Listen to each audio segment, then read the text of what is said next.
नमस्कार दोस्तों, जय हिंद, वंदे मातरम। मैं आपके साथ जायसवाल सर। आप सभी का स्वागत अभिनंदन है टीटी फैमिली शिक्षकों के परिवार जायसवाल कोचिंग सेंटर पर, पावर्ड बाय शिक्षा ही प्रकाश है। बात करेंगे साथियों, पर्यावरण की बात करेंगे। ईवीएस क्लास नंबर ये आपका 58 नंबर क्लास है। इसके पहले हम 57 जो है क्लासेज कंप्लीट कर चुके हैं और आप सभी को पता होगा प्रत्येक क्लास में हम टॉप 20 क्वेश्चन एनसीईआरटी के अकॉर्डिंग प्रत्येक यहाँ पे क्वेश्चंस करते हैं, आपके सिलेबस के अकॉर्डिंग क्वेश्चन करते हैं। और इसके पहले जो आपके 57 जो क्लासेज हैं, आपको बेल आइकन पे प्लेलिस्ट दे दिया जाएगा। सभी क्लासेज, सभी प्लेलिस्ट फ्री ऑफ कॉस्ट है, क्योंकि ये राष्ट्र हित में टीटी परिवार है, शिक्षकों का परिवार है, आपका परिवार है। और टॉप 20 में से जो भी आप लोगों का फीडबैक हो नीचे अवश्य आप लोग कमेंट बॉक्स में अवश्य बताइएगा। साथ ही साथ सभी लोग पता है 1000 हम क्वेश्चन कंप्लीट करने के बाद ये जो 500 प्रश्न कर रहे हैं ये आपके रिवीजन के लिए कर रहे हैं, इंपॉर्टेंट प्रश्न कर रहे हैं। और आज की क्लास में साथियों हमारा जो दिल से आवाज़ आ रही है कि 102 नंबर जो है आने वाले एग्जाम पर संभावित प्रश्न अवश्य आएगा। चलिए शुरुआत करते हैं प्रश्न की इस क्लास को। पहला प्रश्न जो आप लोगों के स्क्रीन पर है कि पर्यावरण संरक्षण अधिनियम किस वर्ष पारित हुआ? वर्ष 1982, वर्ष 1986, वर्ष 1992, वर्ष 1996। जिनका सपना है पर्यावरण में 25+ का स्कोर प्राप्त करना, तो ये 500 रिवीजन वाले प्रश्न बहुत ही इंपॉर्टेंट है। तो पर्यावरण संरक्षण अधिनियम किस वर्ष पारित हुआ? आप सभी लोग जानते समझते हैं, अगर आप लोग डेली क्लासेज अटेंड करते हैं। हम बात करेंगे 1986, 1986 की बात करेंगे। पर्यावरण संरक्षण अधिनियम 1986 में पारित हुआ। संयुक्त राष्ट्र का प्रथम मानव पर्यावरण सम्मेलन 5 जून 1972 में स्टॉकहोम में संपन्न हुआ। इसी से प्रभावित होकर भारत ने पर्यावरण के संरक्षण के लिए पर्यावरण अधिनियम 1986 पास किया। किसकी बात करेंगे? अगर भारत की बात की जाती है तो 1986, ये याद रखिएगा, ठीक है। लेकिन यह संयुक्त राष्ट्र का प्रथम मानव पर्यावरण सम्मेलन 5 जून 1972 को हुआ, जो स्टॉकहोम में हुआ। ये संयुक्त राष्ट्र का है, लेकिन भारत ने पर्यावरण के संरक्षण के लिए जो पर्यावरण या संरक्षण अधिनियम कब पास किया? 1986 में। अगला प्रश्न है, टाइटन किस ग्रह का प्राकृतिक उपग्रह? ग्रहों से संबंधित, उपग्रहों से संबंधित भी एक प्रश्न चांसेज होता है, संभावित प्रश्न है। तो टाइटन किस ग्रह का प्राकृतिक उपग्रह है? वरुण, बुध, शनि, शुक्र ग्रह की बात करेंगे। आपका फीडबैक, प्रत्येक भाई बहन गृहिणी का आपका फीडबैक सर्वोपरि है, सर्वमान्य है।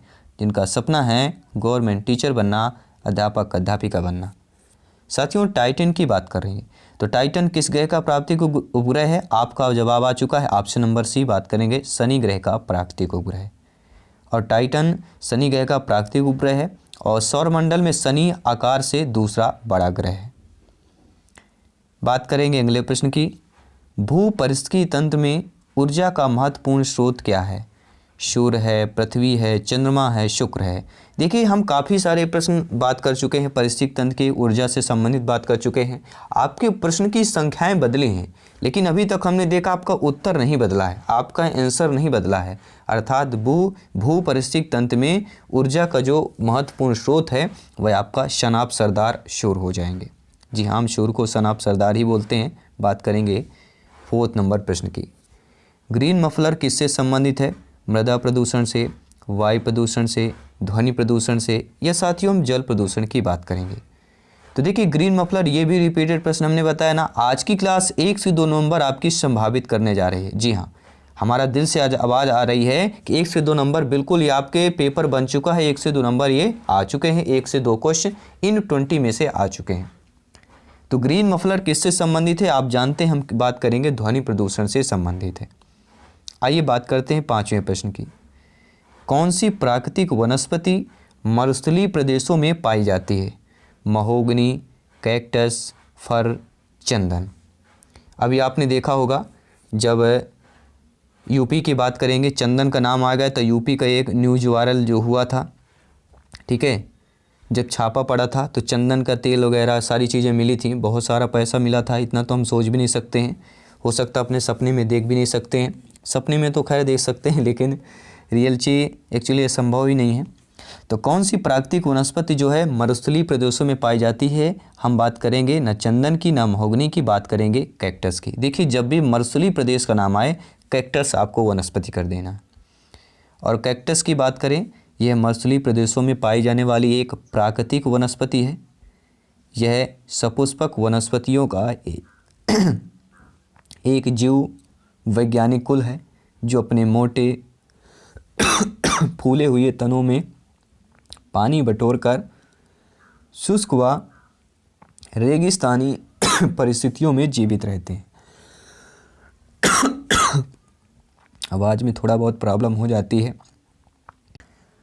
तो आप सभी जानते हैं कि कैक्टस जो है मरुस्थलीय प्रदेशों में पाई जाने वाली एक प्राकृतिक वनस्पति है।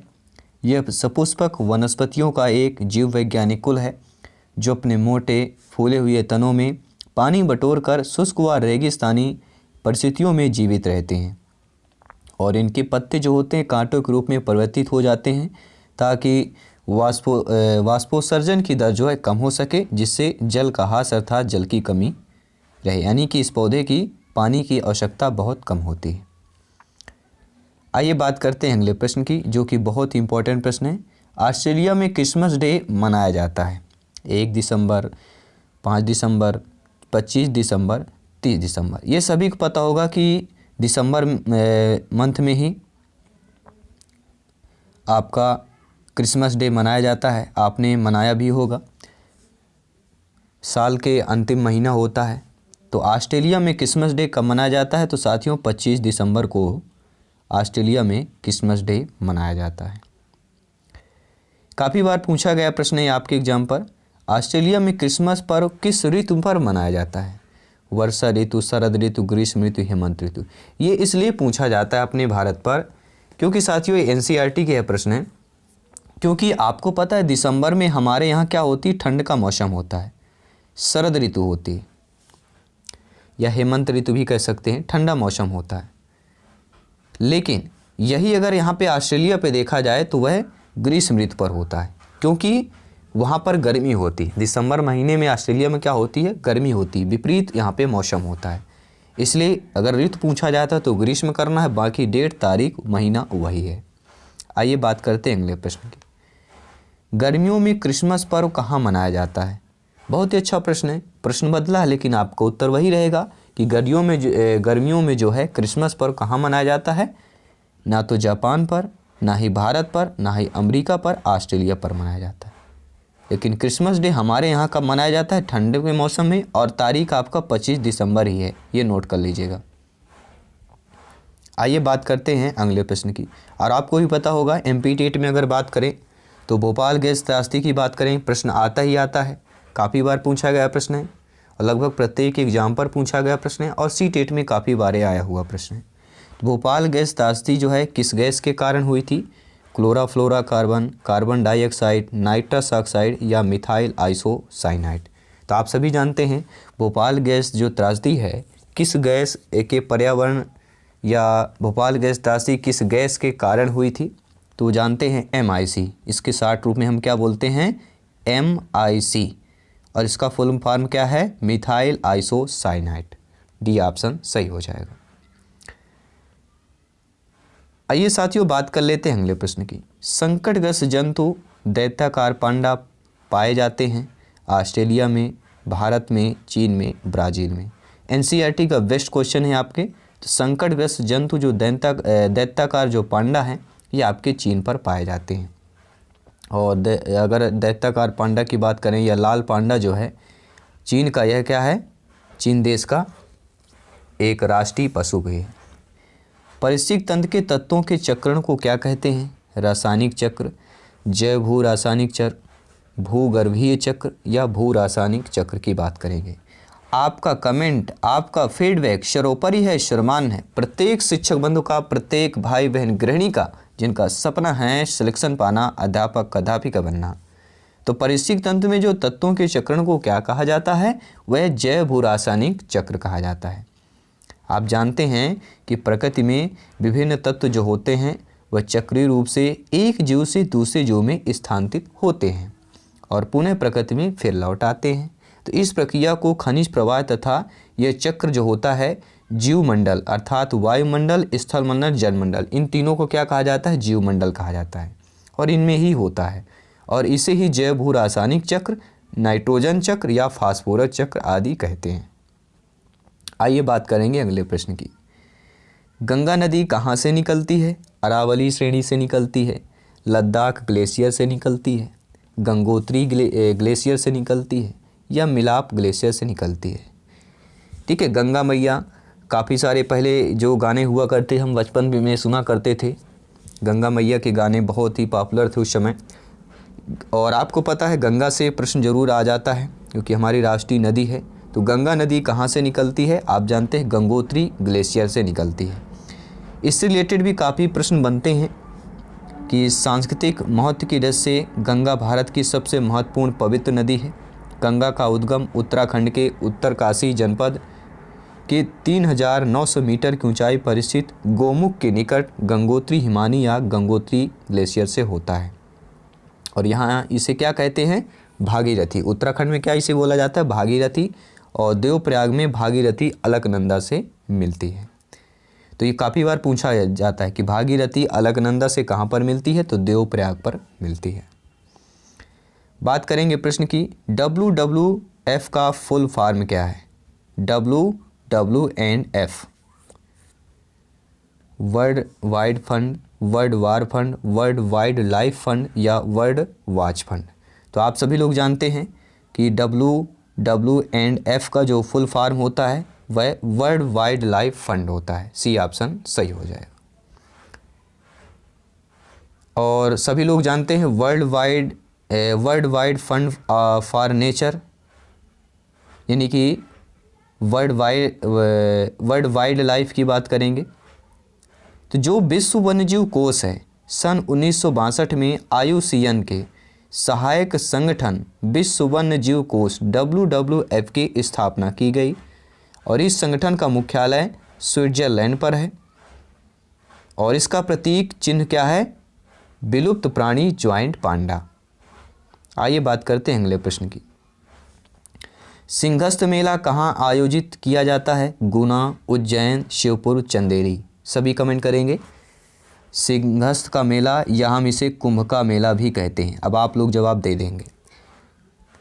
कुंभ का मेला कहाँ आयोजित किया जाता है या सिंहस्थ का मेला? उज्जैन शहर की बात करेंगे, बाबा भोलेनाथ की नगरी की बात करेंगे।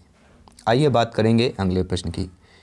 पृथ्वी शिखर सम्मेलन का दूसरा नाम? जिनेवा सम्मेलन, ब्राजीलिया सम्मेलन, रियो सम्मेलन या विश्व सम्मेलन। काफ़ी कन्फ्यूजन भरा यह प्रश्न है, सिलेक्शन वाला भी ये प्रश्न है।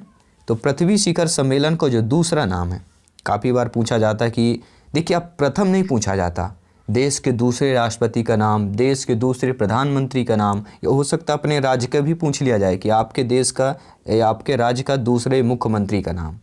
ठीक है, तो ये भी आप रिमाइंड कर लीजिए क्योंकि जीके भी एक दो प्रश्न पूछे जाते हैं। तो पृथ्वी शिखर सम्मेलन का जो दूसरा नाम है वह है रियो सम्मेलन। अर्थात दरअसल प्रथम पृथ्वी सम्मेलन रियो डी जेनेरो ब्राज़ील में 13 से 14 जून 1992 को हुआ था और इस कारण पृथ्वी सम्मेलन को रियो सम्मेलन कहते हैं। और रियो डी जेनेरो ब्राज़ील का दूसरा सबसे बड़ा नगर है। आइए बात करते हैं अगले प्रश्न की। 15 प्रश्न साथियों कंप्लीट कर चुके हैं, 5 प्लस ऑन करेंगे, टोटल यहाँ पे 20 क्वेश्चंस करते हैं। साथियों, परिस्थिति तंत्र में ऊर्जा का जो मुख्य स्रोत होता है वह क्या है? आपका ATP है, सूर्य का प्रकाश, DNA, RNA। हमने किसी क्वेश्चन पे एक मॉक क्वेश्चन भी आपके लिए दिया था शायद किसी सेट पर, किसी क्लास पर एक मॉक क्वेश्चन भी दिए थे आप लोगों को कि परिस्थिति तंत्र में ऊर्जा का जो मुख्य स्रोत होता है वह क्या होता है? आपका जवाब सूर्य का प्रकाश, सनाप, सरदार, बी ऑप्शन की बात करेंगे। अगला प्रश्न है साथियों वायुमंडल का कौन सा प्रमुख स्तर पृथ्वी तल के नज़दीक है? देखिए पृथ्वी तल के नज़दीक है, सबसे ऊपरी है, सबसे बड़ा है। अब ऐसे काफ़ी सारे प्रश्न आपके चेंज हुए हैं, लेकिन अभी तक हमने देखा आपका उत्तर चेंज नहीं हुआ है, आपका आंसर नहीं चेंज हुआ है। अर्थात वायुमंडल का जो प्रमुख हिस्सा जो पृथ्वी तल के नज़दीक है वो आपका क्षोभ मंडल ही कहेंगे। बी ऑप्शन सही हो जाएगा। आइए बात करते हैं अगले प्रश्न की। सांगपो नदी भारत में किस नाम से जानी जाती है? गंगा, यमुना, ब्रह्मपुत्र, सिंधु के नाम से जानी जाती है। तो सांगपो नदी जो है भारत में किस नाम से जानी जाती है? आपका फीडबैक ब्रह्मपुत्र है, बिल्कुल सही है। तिब्बत की सांगपो नदी भारत में ब्रह्मपुत्र के नाम से जानी जाती है। ब्रह्मपुत्र विश्व की सबसे बड़ी नदियों में से एक है। ये तिब्बत के मानसरोवर झील के निकट चेमायुंग डंग हिमानी से निकलती है। और ब्रह्मपुत्र को तिब्बत में सांगपो या सांपू अर्थात तिब्बत भाषा में पवित्र करने वाली के नाम से जाना जाता है। सांपू मतलब पवित्र करने वाला, जैसे हमारे यहाँ गंगा शब्द लेते हैं, वैसे ही तिब्बत में सांपू को या सांगपो की बात करेंगे। और ये आपके MP टेट 2019 में आया हुआ प्रश्न है। आइए बात करते हैं अगले प्रश्न की। कौन सा वृक्ष जैविक कीटनाशक का उत्पादक है? ये पिछले ईयर में जो आपके एग्जाम पर पूछा गया प्रश्न, ग्रेड 3 की बात करें तो कौन सा वृक्ष जो है जैविक कीटनाशक का उत्पादक है? नीम, देवदार, चीड़, ओक। सभी लोग जानते हैं, हम जुड़े हुए हैं, किसानों से जुड़े हुए हैं, गाँव से जुड़े हुए हैं, वो बात करेंगे फर्स्ट ऑप्शन नीम की बात करेंगे। अगला प्रश्न है, किस मृदा का निर्माण लावा द्वारा हुआ है? लाल मिट्टी, काली मिट्टी, जलोढ़ मिट्टी, लेटेराइट मिट्टी। बिल्कुल, मैंने कहा था ना, सारे सिलेक्शन वाले प्रश्न हैं, 1 से 2 नंबर कन्फर्म करने वाला। ये दिल से याद दोस्तों, कहते हैं ना, कभी कभी एक दिल से आवाज़ आती है, अंतरात्मा से आवाज़ आती है कि बिल्कुल ये जो आज का जो सेट है, आज का जो क्लास है, बिल्कुल 1 से 2 नंबर बिल्कुल पेपर में अभी भी जो बन चुका है उस पर ये सबमिट हैं, हमें ये लग रहा है। किस मृदा का निर्माण लावा द्वारा हुआ है? आपका जवाब काली मिट्टी, तो बिल्कुल सही बात है। और कपास की बात करेंगे तो काली मिट्टी की बात आती है। अभी एक मॉक क्वेश्चन भी आपको करेंगे। काली मिट्टी का निर्माण ज्वालामुखी से निकलने वाले लावा से होता है और भारत में लगभग 5 लाख वर्ग किलोमीटर पर फैली है। और महाराष्ट्र में इस मिट्टी का सबसे अधिकतर विस्तार है और इस मिट्टी में चूना, पोटास, मैग्नीशियम, एल्युमिनियम, लोहा पर्याप्त मात्रा में पाया जाता है और यह बहुत ही उपजाऊ है और कपास के लिए प्रसिद्ध है, इसलिए कपास वाली इसे मिट्टी भी कहते हैं। प्रश्न आ जाए कि कपास वाली मिट्टी का नाम बताइए, तो आपका जवाब काली मिट्टी ही होना चाहिए। और आइए जान लेते हैं साथियों, आज का मॉक क्वेश्चन आपके लिए क्या है। दूसरा पृथ्वी सम्मेलन कब और कहाँ हुआ था? जून 1992 रियो डी जेनेरो ब्राज़ील में, जुलाई 1992 नई दिल्ली भारत में, अगस्त 2002 जोहान्सबर्ग दक्षिण अफ्रीका में, या सितंबर 2002 न्यूयॉर्क अमेरिका में। तो दूसरा पृथ्वी सम्मेलन आपको बताना है कब और कहाँ हुआ, ये आपके लिए मॉक क्वेश्चन है। और टॉप 20 में से जितने भी शिक्षक बंधुओं का, भाई बहन गृहिणी का जो भी आप लोगों का फीडबैक हो नीचे अवश्य बताइए, क्योंकि सिलेक्शन यहाँ पर 101% श्योर और प्योर है, क्योंकि तैयारी आपके सिलेबस के अकॉर्डिंग NCERT के पैटर्न के अकॉर्डिंग चल रही है। तो साथियों, मैं आपके साथ जयसवाल सर, जल्द मिलते हैं नेक्स्ट क्लास पर।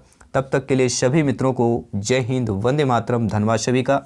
हमेशा हंसते रहिए, मुस्कुराते रहिए, क्योंकि हंसते हुए पढ़ाई पे अलग ही मज़ा है और जो भी चीज़ें हम पढ़ते हैं माइंड हमारा एब्जर्व करता है, खींचता है, सोखता है। क्योंकि जब क्वेश्चन हमारा माइंड सोखेगा, ज्ञान हमारा माइंड सोखेगा, तो फिर जब एग्ज़ाम में वह उगलेगा भी। जब एग्ज़ाम में क्वेश्चन उगलेगा, क्वेश्चन का आंसर उगलेगा, तो सिलेक्शन कोई नहीं रोक सकता है। तो चलिए दोस्तों, सिलेक्शन सरोपर ही है, सभी मेहनत करें, तैयारी करें, तो आपका जो मेहनत है अभी तक का बिल्कुल सफलपूर्ण हो और आपके सपने साकार हों, आपके माता पिता के सपने साकार हों, यही माँ सरस्वती से अभिनंदन प्रार्थना करते हैं। धन्यवाद सभी का। मिलते हैं जल्दी नेक्स्ट क्लास पर। जय हिंद, वंदे मातरम।